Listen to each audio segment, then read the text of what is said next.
Hello dear students. In this lecture we are starting unit number 3, that is Z transform. Now what we have already covered Laplace transform and Fourier transform in unit number 2 and unit number 3. In this unit we are studying the Z transform. Many of the concepts of Fourier transform and Laplace transform are same in Z transform.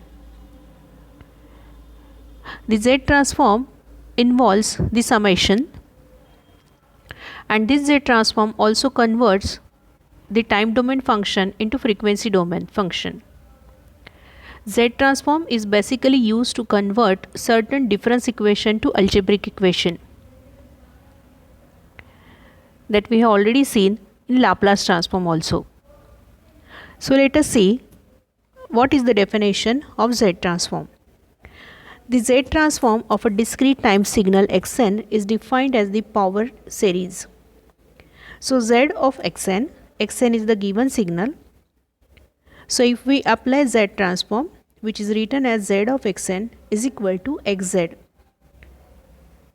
After application of Z transform to xn, we get x, capital X into bracket z, which is equal to summation n is equal to minus infinity to infinity xn into z raised to minus n, where z is a complex variable.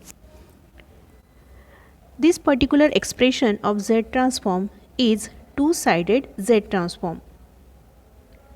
If xn is a causal sequence, xn is equal to 0 for n is less than 0, and Z transform of this causal sequence xz is equal to summation n is equal to 0 to infinity xn into z raised to minus n. So this type of Z transform is called as one-sided Z transform. In general definition, the summation is varying from n is equal to minus infinity to infinity, but in one-sided Z transform, summation varies from n is equal to 0 to infinity. Rest of the formula is same for one-sided Z transform. This causal sequence produces negative powers of z in xz. There is one another case. If xn is non-causal sequence, xn is equal to 0 for n is greater than or equal to 0, then Z transform is xz is equal to summation n is equal to minus infinity to minus 1 xn z raised to minus n. Here again there is just one difference from bilateral or two-sided Z transform. Here summation varies from minus infinity to minus 1. Rest of the formula is same. This expression is called as also one-sided Z transform. Now let us see inverse Z transform. As Z transform is used to convert time domain function into frequency domain function, inverse Z transform is used to convert frequency domain function into time domain function. It is computed or derived to recover the original time domain discrete time signal sequence xn from its frequency domain signal xz.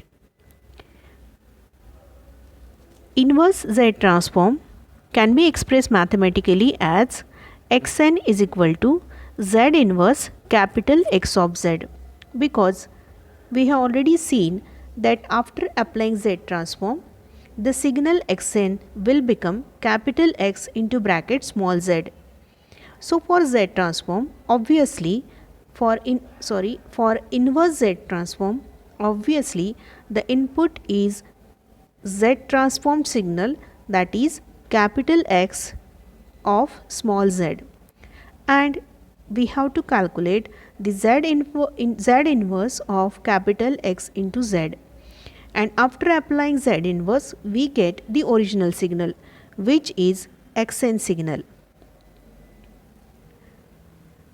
So in this way, in this lecture we have seen the definition of Z transform, that is Xz is equal to summation n is equal to minus infinity to infinity Xn into Zn. This is the two-sided Z transform. Z is a complex variable. Now there are variation of Z transform, that is one-sided Z transform, and there are two variations of one-sided Z transform. One in which summation limit varies from 0 to infinity, and in another variation summation is varying from minus infinity to infinity. Otherwise Xn into Zn is same in the at rest places. And also we have seen the inverse Z transform. Thank you for listening.